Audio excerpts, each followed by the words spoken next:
Hello everyone, welcome to Acceptance and Beyond. I am Dr. Preeti and today we will be speaking about the vestibular system. The previous videos I have discussed about what is sensory processing disorder. We had a video specifically on tactile system, and this video is on vestibular system. The vestibular system is very important and it is responsible for balance and spatial orientation. So basically, this system gives information to the brain about movement and position of the head in relation to gravity. The inner ear has the sensory receptors located, okay, which picks up the movement in different angles, and this information is sent to the brain. It also gives information about gravity and vibration. Now it works 24/7. The inner ear has got two components. It has the semicircular canals and the otolith. The semicircular canals are three canals which are situated in three different angles. So they're able to pick up movement in three different planes. And they are basically filled with fluid. So when there is movement in one particular plane, the semicircular canal, which is in that direction, the fluid which is present in that canal moves. And this stimulates the receptors which are present inside of it. And once the receptor is stimulated and it has got the sensory input, this input goes to the brain via various pathways. And then the brain processes this information or processes the information that it receives, like about the movement, and sends the output. Okay, we have discussed this in detail in the first video on SPD. So let's to explain better. Now, say you're spinning, okay, and once you spin and stop, the world seems to be moving or rotating, right? That is because even after you stop, the fluid which is present in the semicircular canal is still moving. So you still have the sensation of the world moving around you. So that's a good example for us to understand about the vestibular system. Okay, and the vestibular system is also responsible for understanding linear acceleration. For example, the otolith, it's responsible for identification of linear movements or linear translations. All right. It can also detect if there is an acceleration or a deceleration. It can detect rotatory head movements. Whenever there is the quick start and the quick stop movements, these are the movements which give intense vestibular stimulation. Even for normal people, the intense vestibular stimulation may actually give you a nauseous sensation.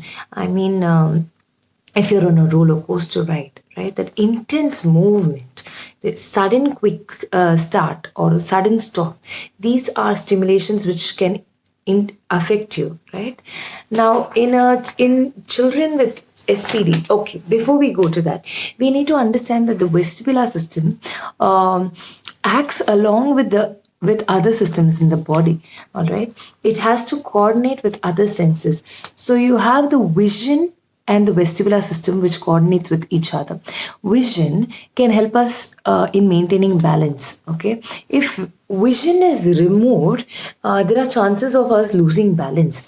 So you can try this at home. Like you can just stand on one leg. All right, and when your eyes are open, you feel much more stable. But imagine standing on one leg with your eyes closed. Right, you tend to lose balance. That is how important vision is for the vestibular system. Second is your auditory system. There are times when we have all had blocked ears because of wax, and every time you have blocked ears, you feel dizzy. All right, you feel really dizzy. So you need to have a proper functioning auditory system in order to to feel balanced. Okay, that's so you need to have the auditory system and the vestibular system to coordinate with each other. The third system is is the touch. So if Take the same example, you're standing on one feet with your eyes closed. The moment you lose balance, you can regain the balance by touching some object next to you, all right, and by feeling the surface next to you. So hands and feet can help you stabilize it by touching, all right. Then the fourth is the soles of the feet, right? So same example, you're standing on one foot, your eyes are closed, you lose balance. If you place the foot on the ground, you feel much more balanced without opening the eyes. So this is how important the vestibular system is. And this is how important it is for coordination with the rest of the systems. Now that we have understood this, we need to understand some other aspects. See, the vestibular system is also important for maintaining a good posture. It influences the muscle tone and the body posture and helps in postural control. So this system is going to give information to the muscle to tell how much to contract to stay upright against gravity. All right. So there is this gravitational force which is pulling us all, right? And our body unconsciously is able to correct itself against the center of gravity and stay balanced, all right. And this is an unconscious, we don't need to pay conscious effort to keep ourselves or keep our body balanced, and we don't have to think about keeping our body balanced. So you can imagine if the vestibular system is not functioning well, how disrupting it is for a child with sensory dysfunction. It also has another important function. It helps to regulate the level of alertness. So you would have seen like small children, right? Like infants, if they are really cranky, one way to calm them down is by rocking them. All right, or you can put them on a swing. So these slow movements of rocking or swinging helps to calm the body. It's whereas fast movements, like say if you're on a roller coaster, or intense body movements, jumping, bouncing, all these are intense movements, keeps us alert. So as kids in school, every time post lunch period, we would feel very sleepy, and the first thing our teachers would do would be like jumping jacks or stand up on the chair and jump in the same spot. Now those are activities that we used to do so that we would stay alert and not fall asleep, right? So this is how the vestibular system works for everybody. Now, what happens in children with sensory processing disorder where the vestibular system is not functioning right? These are the children who have vestibular dysfunction. Okay. Now, normal people, all right, they're able to move confidently, and say if somebody pushes them, all right, and they're going to lose their balance, right, but they're immediately able to correct their posture, correct their position, and stay upright and not fall down. Now all this is able to happen because of the vestibular system functioning properly. But in a child with sensory processing, another thing is it's an unconscious effort. You're not putting conscious effort to stay upright. All right. But in a child with SPD, if somebody pushes, their vestibular system is not functioning right. So they're not able to balance themselves back. There is high chance for them falling off. All right. Or say if they, another example is you have a pencil that's fallen down and you bend to pick up the pencil. You're changing your posture to bend. You're not falling off just by bending. And then you're able to stay upright after picking up the pencil. Now, this is possible only because of the vestibular system. A child whose vestibular system is not functioning well, if the child tries to bend, there is a sudden change of posture. They don't feel well balanced on their feet, and there is high chances that they will topple and fall down. So they feel very fearful with any change of postures or change of movements. They feel much more safe when they're closer to the earth because they have to work less against the gravity. Okay.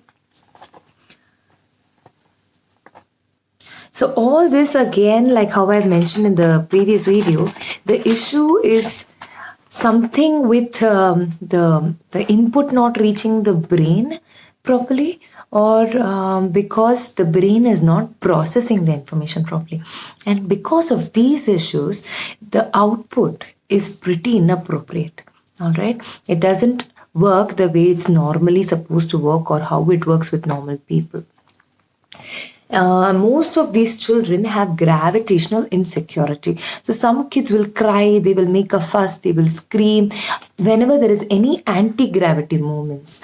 Okay, so even a small movement, they will feel that it's dangerous for them. Okay, it may feel like a dangerous fall because they're not able to sense the gravity. It's not, they have to make a conscious effort to feel balanced. It's not like how it is for normal people, where you unconsciously are balanced and you're able to stand comfortably, walk comfortably, sit, crawl, or do any of those daily activities. So these children have difficulty with daily activities. All right, and these children prefer sitting down or lying low because the gravitational movement, the anti-gravity movement is lesser when you're closer to the ground, and they may hesitate to walk, they may hesitate to stand independently.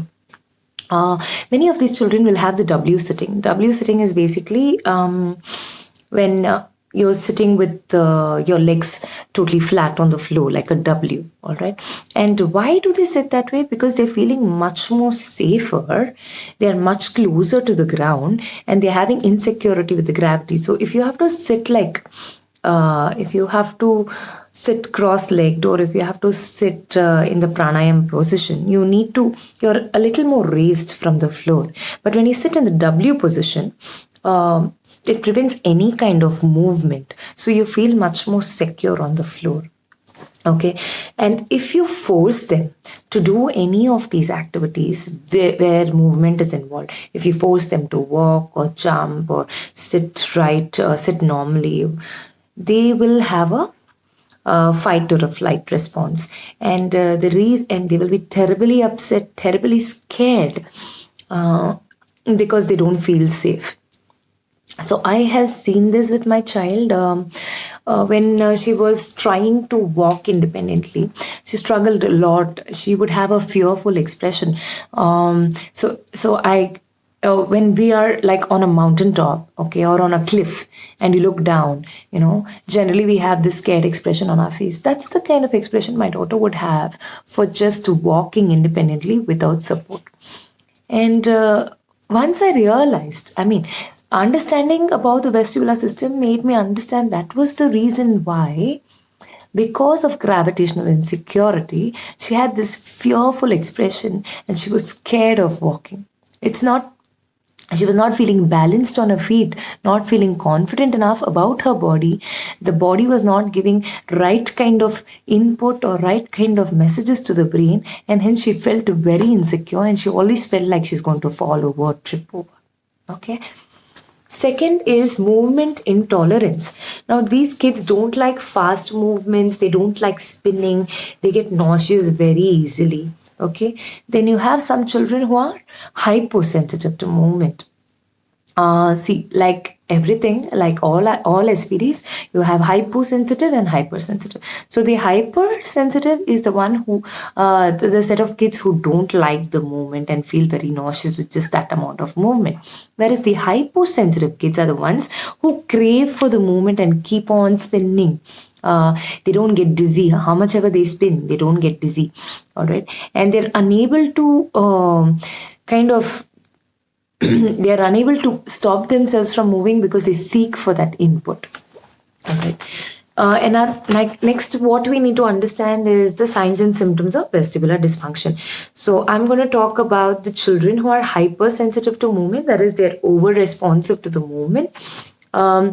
These are the children who avoid movement, they avoid playground equipment, they are really scared of anything that moves. Okay, and they're cautious while moving. They are very cautious while moving. If they're trying to crawl or they're walking, they're very cautious with every step that they take.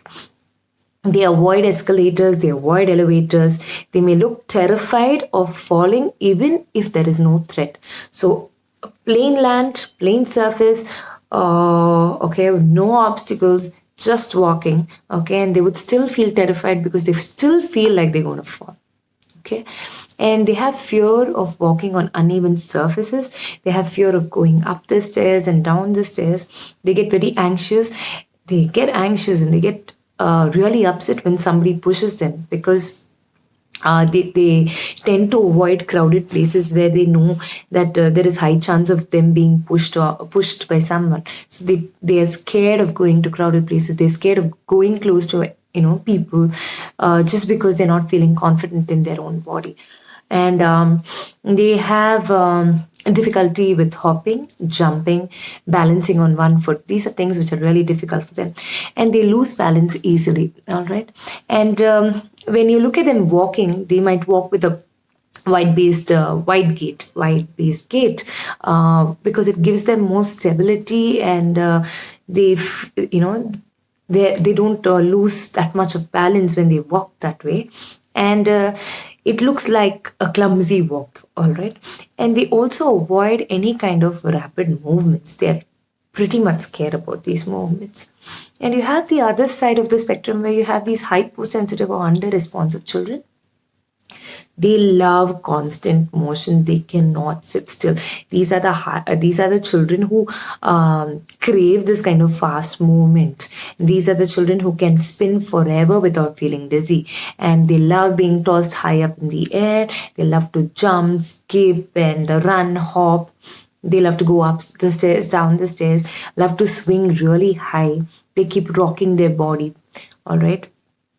And they love these quick, sudden movements. So you need to analyze your child. You need to observe your child to understand which of the extreme spectrum, which of the two ends the child fits into. And you also have these a set of children who are they have slow response to the vestibular sensory input. Okay, so they bump into things, or they fall over objects. They lose balance unexpectedly. They have poor muscle tone. They are floppy children. See, I told you before that the vestibular system is very important for posture. So okay, I need to explain this. The reason, see, my child at 9 months of age, even when she was crawling, she had this military style of crawling. All right, she was not crawling on all fours. She was crawling military style. And when she would sit, her posture was so bad. She would slouch like anything. She would not be able to sit up straight. Now, these I assumed was because of poor muscle tone, because she was born with poor muscle tone. But more, it makes sense now that the vestibular dysfunction kind of led to a poor body posture. Okay, so as we understand each of these systems, we will be able to identify what is the problem with our child. And once we identify that, it is easier for us to help them in the right way. All right. And why am I explaining all of these things? Because as parents, we are the ones who are observing the child day in and day out. And you need to give the right kind of history to your occupational therapist if they have to help you. So you need to be able to identify what is happening with your child, what is right, what is wrong with your child, so that you can get the right kind of feedback from your therapist. So what is your treatment for this?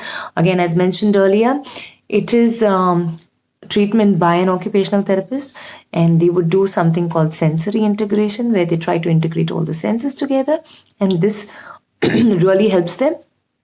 And the three main systems are your tactile, vestibular, and proprioceptive. This forms the base. All right. So they would work on these three systems before they can move ahead to the next system, or move ahead to cognition. Right. So please try to figure out what are the kind of symptoms your child has, and discuss it with your occupational therapist. Try to get a sensory diet based on that. I will put up videos on activities which can help these children, but you will have to discuss it with your OT before you go ahead and do any of those activities. Thank you.